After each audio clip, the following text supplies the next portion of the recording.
হায় হায় এলাকায় কেমনে মুখ দেখাবো।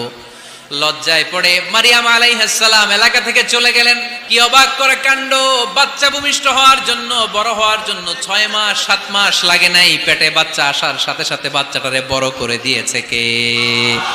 মারিয়াম আলাইহিস সালাম এবার বসে পড়লেন, বুঝতে আরম্ভ করলেন প্রেগন্যান্সির পেইন উঠেছে। হঠাৎ করে পেট থেকে বাচ্চা ভূমিষ্ঠ হয়ে যাওয়ার পরে উনি কাঁপতে আরম্ভ করলেন। ক্ষুধার চোটে খাবার কিছু নাই, সামনে ঝর্ণা, উপরে একটা খেজুর গাছ।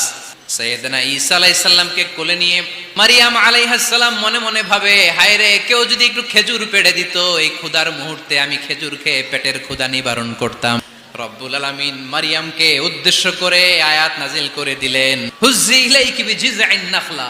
এর মানে হচ্ছে মারিয়াম, কেউ পেড়ে দিবে না, একটু কষ্ট করে হাতটা উঁচু করে খেজুরের ডালা ধরে ঝাঁকুনি মারো, টস টসে কাঁচা পাকা খেজুর নিচের দিকে পড়বে, তারপর তুমি তুলে খাবে। সুবহানাল্লাহ।